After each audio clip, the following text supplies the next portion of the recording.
बिस्मिल्लाहिर्रहमानिर्रहीम। अस्सलाम वालेकुम नाज़रीन, आप मेरा यूट्यूब चैनल देख रहे हैं। मैं इमरान खान। इत्तला के मुताबिक मरियम नवाज साहिबा ने कुछ चीज़ों पर कमांड शुरू की है और वो करने ये जा रही हैं कि कुछ भी करके उन तमाम आवाज़ों को बंद किया जाए फ़िलहाल सूबाई असम्बलियों के इलेक्शन के लिए, जिन आवाज़ों से उनको ख़तरा है और उसकी तैयारी की जा रही है। बहरहाल दूसरी तरफ वो आवाज़ें भी अपना बंदोबस्त करेंगी और मामला इतने आराम से कंट्रोल में तो नहीं आएगा। नवाज शरीफ की शर्त है कि इलेक्शन से पहले इमरान खान को नाअहल करो। इमरान खान साहब ने दोबारा कहा है और इमरान खान साहब ने यह भी बताया था कि बाकायदा तहरीरी तौर पे नवाज शरीफ साहब को एक बहुत ताकतवर शख्सियत ने यह वादा करके दिया हुआ है हल्फन कि इमरान खान साहब को नाअहल भी किया जाएगा और उन्हें गिरफ्तार भी किया जाएगा। इमरान खान ने अपने खिताब में कहा कि पाकिस्तान बहुत नाजुक मोड़ पर आकर खड़ा हो गया है। वैसे पाकिस्तान तो हमेशा ही नाजुक मोड़ पे है। अगर दुरुस्त फैसले ना किए गए तो मुल्क को बड़ा नुकसान होगा। खुशहाल ममालिक में सिर्फ कानून की हुक्मरानी होती है। इमरान खान ने कहा कि अदालतों का काम कमज़ोर और ताकतवर के साथ यकसां सलूक करना होता है। ताकतवर हमेशा अपने आप को कानून से बालातर समझते हैं। पैसा बचाने के लिए कानून पर अमल दरामद नहीं किया जा रहा। ये लोग चाहते हैं कि किसी तरह सिर्फ पैसा बच जाए। बदकिस्मती से इनको एनआरओ मिला है और जनरल बाजवा ने एनआरओ दिया है। वैसे जनरल बाजवा ने जो इस कौम के साथ किया है, आप जब भी कभी सर्वे करवाएंगे तो जनरल बाजवा के खिलाफ लोगों का रद्द अमल आएगा और जनरल रिटायर बाजवा ने लोगों की उमंगों के साथ, लोगों की उम्मीदों के साथ खिलवाड़ किया इस मुल्क में और बंद कमरों के अंदर उस किस्म के फैसले हुए हैं एस्टेब्लिशमेंट की जानिब से जो लोगों को मंजूर नहीं है और उन फैसलों के खिलाफ अब तक ये कौम डटी हुई है। इसीलिए इंतखाबात नहीं होने दिए जा रहे। मरियम नवाज साहिबा ने एक और एतराफ़ किया है। वो तमाम लोग जिन्होंने मरियम नवाज के लॉन्ग मार्च में शिरकत की थी, महंगाई मार्च में, गुज़िश्ता साल, एक साल पहले की बात है, मरियम नवाज ने और शहबाज शरीफ ने और हमजा शहबाज ने, शहबाज शरीफ तो खुद नहीं आए थे लेकिन हमजा शहबाज और मरियम नवाज गए थे और बाकी लोग पार्टी के सारे मौजूद थे। शहबाज शरीफ साहब ने उसकी पूरी सपोर्ट की थी। महंगाई मार्च इन्होंने किया था और लॉन्ग मार्च लेकर इस्लामाबाद गए थे। अब इमरान खान साहब ने इनको आने दिया था, नहीं रोका था, जबकि राना सनाउल्लाह साहब हमेशा वहाँ पे कंटेनर्स लगाकर, डंडे लेकर, आंसू गैस लेकर पुलिस को, पूरे निज़ाम को खड़ा कर देते हैं कि किसी पॉलिटिकल पार्टी के कारकुन इस्लामाबाद में ना घुसें।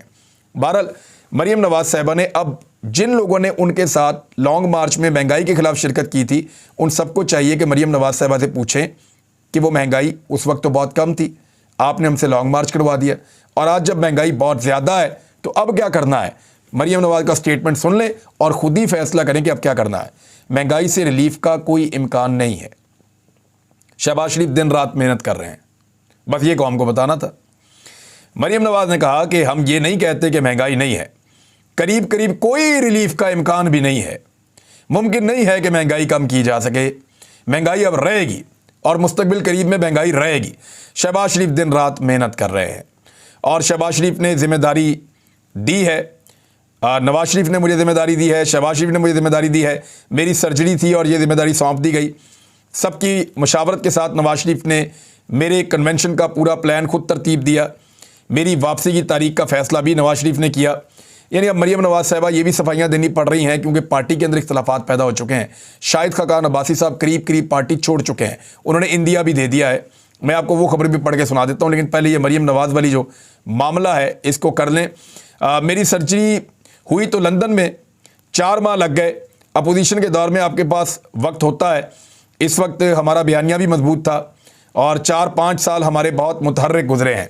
अब मरियम नवाज साहिबा जो हैं वो खासी फ्रस्ट्रेशन तो है क्योंकि लोग इकट्ठे नहीं हो पा रहे। अब लोग कहाँ इकट्ठे हो रहे हैं ज़रा ये भी आप देख लें। ये मैं आपको एक मंजर दिखा रहा हूँ, ये मालाकंड का है। अच्छा, ये जो टूल प्लाजा है ना, ये बहुत दूर है मालाकंड से, काफ़ी दूर जाके है। ये स्वात में नहीं है, ये काफ़ी मोटरवे के पास है। यहाँ पे बहुत बड़ी तादाद में लोग मुराद सईद को रिसीव करने के लिए आ गए और अपने साबिक वज़ीर आला को रिसीव करने के लिए आ गए। लोगों को बुलवाया नहीं गया था। इतनी बड़ी तादाद में लोगों का हुजूम देखकर अब कैमरामैन, मीडिया वाले सब हैरान रह गए कि ये क्या हो गया। और उसके बाद जब मुराद सईद साहब अपने कागजात नामजदगी जमा करवाने के लिए गए, क्योंकि उन्होंने ज़िमनी इलेक्शन लड़ना है जहाँ से उनका इस्तीफ़ा मंजूर किया गया है, तो ज़रा ये मनाजिर आप देखिए।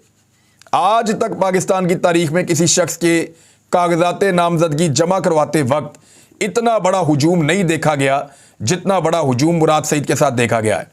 यानी मरियम नवाज जब से पाकिस्तान वापस आई हैं, उनका एयरपोर्ट पे इस्तकबाल, बहावरपुर, मुल्तान, ये जितने खैबर पख्तूनख्वा के कुछ इलाके जहां जहां मरियम नवाज गई हैं, उस सारी अवाम को आप इकट्ठा करें तो वो मुराद सईद के कागजात नामजदगी जमा करवाते वक्त जितने लोग आए हैं वो उससे भी कम है।